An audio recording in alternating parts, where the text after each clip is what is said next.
Wall Street Memes Casino, I'm fine. and Sportsbook. This is KUGAN CASSIUS for IFLTV. Delighted to be joined by Mr. Frazer Clarke, whose scenery looks a lot better than back home. How are you, mate? I'm all good, mate. I'm all good. Relaxing. So, yeah, I'm sure you've been getting loads of requests over the last few days when he's trying to have a bit of time out to do interviews and stuff. Yeah, but you know, it can't stop, can it? Do you know what I mean? It's my job, mate. So you know, I just do what I gotta do. It's not a problem. Obviously, a few days out now from that epic encounter between yourself and FABIO Wardley at the O2 on Sunday night. Have you watched the fight back, Frazer? I watched half of it. I was kicking myself too much at times, so I had to I walked away from it, turned it off because you know as fighters you're very much perfectionist, and I've seen a lot of mistakes which I made and which I think let Fabio into the fight. So yeah, I've not managed to rehearse yet. Yeah, I mean, do you normally watch your fights back immediately after? Does it take you a few days normally for you?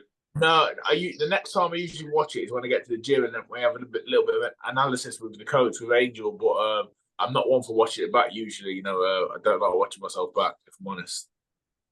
Yeah, I mean, I was speaking to Fabio last night. He said that he hasn't watched it back. I mean, I suppose every fight is different on, you know, when they decide to do it. I'm sure everyone watches the whole thing back at some point. But yeah, I understand your reasons why. But yeah, I mean, what a night for the neutral, for the spectator, everyone who was there, everyone watching on TV. You've got to appreciate that you were part of kind of what is being deemed as a modern day British classic. Yeah, you know, I've heard that a lot over the last sort of 48, 72 hours. It's a difficult one, Coogan. You know, like I don't want to sound like, you know, I'm not grateful for everyone's well wishes and stuff and the well done messages, but I'm sure Fabio's the exact same as me. We're both winners, you know, and a draw, it just leaves a sour taste in the mouth. You know what I mean? It definitely did for me. You know, there's a lot of people saying Fabio was sort of happy with the draw, which I don't think he would have. You know, as a human, as a fighter, and I don't know him, but I know him enough now after spending them 12 rounds with him that he was definitely trying to win, and so was I. So it's a draw, and you know, there's been a lot of talk about it, but I'm sure it's one of them that has to get run back at some point. I'm not sure when, but I'm sure it gets run back, and we give another great account of ourselves. Yeah, I think people can totally understand that if, you know, it's all very well people kind of patting the back and kind of the plaudits that you and Fabio have had this week, but ultimately a draw in that kind of situation possibly may feel like a loss to both of you as well. Yeah, I feel like it did. I feel like it definitely felt like a loss for me at the time. It was heartbreaking. It was really heartbreaking. But like I say, you know, I think I walked into that intercontinental hotel afterwards, after I'd done all my drug tests and that, and the amount of smiles I brought to a lot of people's faces, and you know, there's only one Frazer Clarke being sung, you know, by hundreds of people.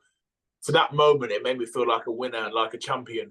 But ultimately, I'm sitting here now in Spain, and the belts aren't with me. So yeah, it's a difficult one to take. I see on your Twitter yesterday, just getting this up here, that, you know, a lot of people were asking you whether it was actual bad blood. I don't know if bad blood was the way to kind of define that fight. Obviously, there was a lot of blood that occurred as a result of the fight, but it wasn't that kind of beef with you and Fabio in the lead up to that, was it really? No, it wasn't. I think it was more like our names have been associated with each other for like the past year now, probably a little bit longer than that. And he was probably sick of my name as much as I was sick of his name. So it was like, you know, let's go out there and let's prove who's the best. And on the night, the judges wasn't able to separate us. But yeah, listen, Fabio Wardley, I got no bad intentions towards him. Actually, I had bad intentions towards him. I had no bad blood towards him. On the night, actually, afterwards, his mother and father come and introduce themselves to me. And, you know, obviously, there was very nice people. And I had a quick word with them and just said, you know, like no matter what happened in the build up, it's nothing personal at all. Thanks to Fabio for a great fight, and we just kept it respectful like that. You know what I mean? It was never going above respect. One thing I've noticed, this is not specific to your fight, but I kind of picked up on something that you put in your tweet yesterday, that people's viewpoints about a fighter or a fight prior to a fight to that after the fight are sometimes very contrasting. It's like if you beat someone that is tipped to be this or meant to be this, they weren't any good anyway. Right? You get this from, I don't know whether it's a British boxing fan mentality or a boxing fan mentality, but you wrote yesterday to say, beforehand everyone was talking Fabio up, etc. And now kind of you putting that performance in that draw, it's like, well, he come from this like white collar background. It's like, make up your mind. Yeah, I mean, boxing fans are fickle, and it's one of them. Like, I've learned over the last year, it's really been a blessing and a curse, because at times it's been difficult, to hear a lot of the bad stuff said about me and all the good stuff said about him. I can't sit here and say it doesn't bother me, and it's not nice, because at times it's frustrating. But it was just true to form. Looking back on a few of the tweets and stuff like this, beforehand, no one gave me a prayer, no one gave me a chance. I was getting taken out in two. I didn't deserve to be in the ring with Fabio. And then afterwards, you give a great account of yourself. You should be very proud. And I said, he was being talked about as like the next Mike Tyson. What I was saying was he was talking about like he was a destructive force and he was this killer. And I'm not saying he's not a good fighter, but I never believed in my head he was as good as the people think he is. I never thought he was as dangerous as everyone thinks he was. Don't get me wrong. Again, he's a very dangerous fighter and a very dangerous man. But it's just funny how beforehand I wasn't given a prayer, and then you get in there and do it. But I can also understand it as well, because people can only judge you on what they've seen. And on my performances prior to Fabio Wardley, I understand what people are saying. It wasn't great, so people can only judge you on what they've seen. So it's a little bit of both. You can't really, I can't really grumble. And like I say, they're only opinions. We've all got one. The talking points, well, the two of the major talking points from the fight night was obviously the knockdown at the end of that round, and also the point deduction. What were your thoughts, kind of a few days on from that, about those two situations? I mean, the knockdown. It was a knockdown, not a heavy knockdown, but nevertheless, he caught me with a shot, and I went down.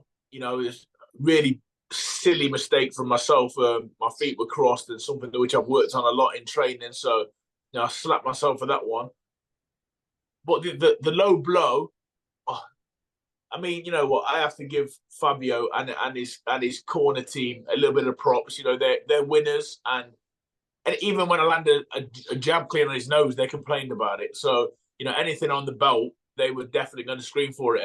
And Fabio, he deserves an Oscar. He acted up a little bit when that one hit him on the belt inside. And I watched that bit back in particular. It definitely, I don't think it was a low blow. It was on the belt. Call that what you want to call it. But then, as I'm watching the fight back and people keep tweeting me and sending me things on Instagram, Fabio hit me with a few flush low blows himself. He hit me with the back of the hand 3 or 4 or 5 times even. And yeah, the back of the head. But like I say, I'm in it to. I'm in the game to fight. Maybe next time I start acting a bit theatrical like Fabio did and like Dave Allen did the fight before. But it's not really my style. But in this game, sometimes you can't be too nice. You've got to be a bit of a crook to get something, I think. That's well put. 1 second, mate. Frazer, the card in your favour, the 115, 112, without obviously watching the whole fight back, what were your thoughts on that score in your favour? If I was scoring it, which I haven't yet, I felt like I'd won the fight by a couple of rounds. You know what I mean? I've not watched it back, so I can't see. So some people are telling me the draw was right with the point deductions. Some people are telling me you still won with the point deductions. I've not seen many people say that I've lost. Obviously, a few Fabio supporters are saying I lost, obviously, but I just thought I did enough personally. But at the same time, I can understand that when he did fight back, and I don't know where he found it from at times, because I thought he was dead and buried. He's got a real heart. He come back with some vicious attacks. But once again, I might have looked like I was a bit all over the place, but to be honest, I felt like I was catching a lot of stuff, and not too much was clean. So it is what it is. Like I say, I can't go back and change anything now, but I think there needed to be a little bit more consistency on the night, because, like I say, I think for the fouls that I did, he did just as many. Wanted to get your opinion on this. We've seen obviously some very big viewing figures that tuned in on Sunday night, which is great to see. Those kind of high numbers for British boxing. I wanted your thoughts on this. Obviously, from the last year's situation regarding the purse bid, and Ben Shalom was on TalkSport, kind of arguing this case, and it was kind of a comparison to the situation they've got at the moment, or had at the moment, with Dalton Smith and Adam Azim, that the fact that the fight didn't happen at that point, and the fight was left to build over, let's say, 12 months or so, it made the fight bigger. Now, you was in that situation, and it was a bit of an awkward situation for you, because we know as fighters you wanted to fight. But do you think that was the right call now, in hindsight? Is a wonderful thing, but do you think that was the right call, that this fight happened at this point of your career and also Fabio's career? Oh, it's a difficult one, because do I have to give Ben Shalom his props? I'd say so. Yeah, I'd say I have to be honest. I think at times, and I have no shame in admitting this, I think at times fighters need saving for themselves, because we're very proud people. Now, would I have boxed last year when the purse bid was made? Absolutely. Would that have been the right thing? All I can tell you is this: in the last year, physically and mentally, I'm a lot tougher, a lot stronger, a lot fitter than I was then. So in hindsight, it was possibly a stroke of genius from him. But I think it's completely different to the Azim and Dalton Smith situation. One, because we're heavyweights, and I think we're a bit like fine wines. We mature and get better. And two, because I think I'd had such a small amount of fights. Azim and Dalton Smith, that's a great fight whenever it happens. I don't know the ins and outs of the situation, because I've been so concentrated on my own fight and my career at the minute. But from what I can see, is I think they've pulled Adam from the purse bid. Everyone has their own direction they want to go in, but we can. All I can say is I would look, as a fight fan, I would love to see that fight, and I think they're both winning. They're both doing good stuff. When it does happen, it'll be great. Would I like to see it next week? Absolutely. Do you know what I mean? But I'm not in control. Yeah, I think, listen, what you said there's right. I think every kind of one of these situations regarding purse bids has got to be judged on its own merit. I think it's evident to see that the call not to have that fight last year, for us to see what we see, this is just from a fan perspective, looked to be the right call, and at that point, just to kind of let that blossom over the last 12 months. But I suppose every situation is different. Your situation isn't the same as like a Dalton Smith and Adam Azim situation, so it is what it is. Exactly. So, rematch. I think it was Dan Raphael that reported a couple of days ago that, don't know where this has come from Dan Raphael, but he said that September is a targeted date for a potential rematch. Fabio Wardley has come out and said that he knows nothing or hasn't been approached about anything to do with September. Can you shed any light on this September date? No, that's news to me. That's news to me, definitely. And Fabio, as much as it does sound a bit arrogant when it comes out of his mouth, he is speaking the truth in the sense that he is still the champion. He is still the champion, and to a certain degree, the ball is still in his court. But at the same time, I've just come off the phone 5 minutes before this Zoom call, and there's already talks of of other big fights being put on the table for me now, and I can't let you in on them secrets just yet, Cougs, but there is some talk of some absolute monster fights for me still being able to be made, and we've got to look at what's next. I mean, I think it all does depend on when Fabio is going to be ready for rematch, if he wants a rematch. So yeah, to an extent, the ball is in his court, but I won't stick about it and wait, because, like I say, there's other massive offers on the table to go and fight other people.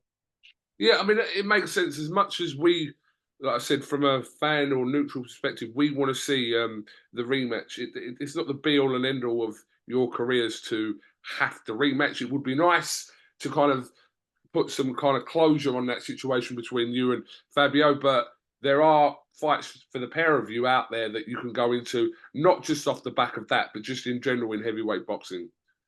Yeah, absolutely. We could. I think ultimately what we did the other night means that in my head, we need to settle the score. Right, that's just in my head from my fighting point of view.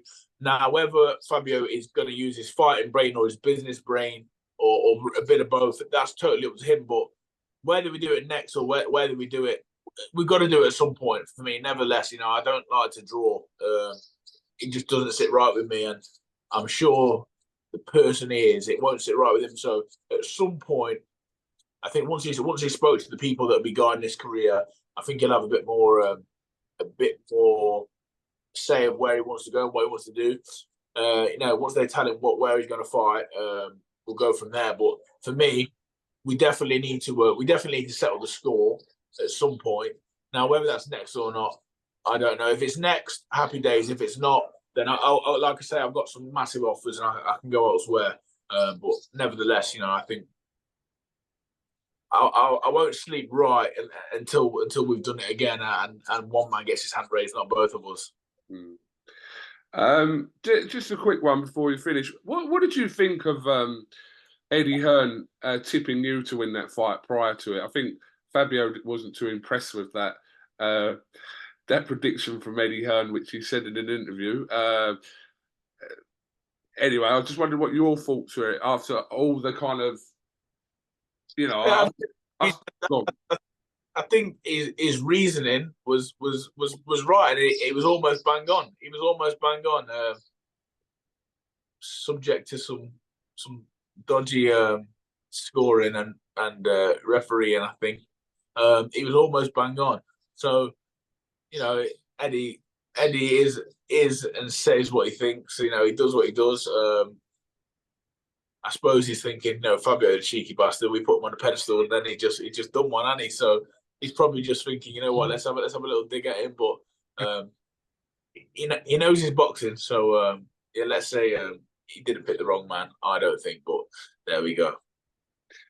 All right, Frazer. Listen, appreciate your time, taking time out on your breaks. Apologies for that. And listen, whatever happens, sounds exciting either way for you in your next fights or fight. So yeah, whatever will happen will happen. Appreciate it, Coos. Thank you. Thank you very much, Frazer Clarke. Wall Street Memes Casino I'm fine. and Sportsbook.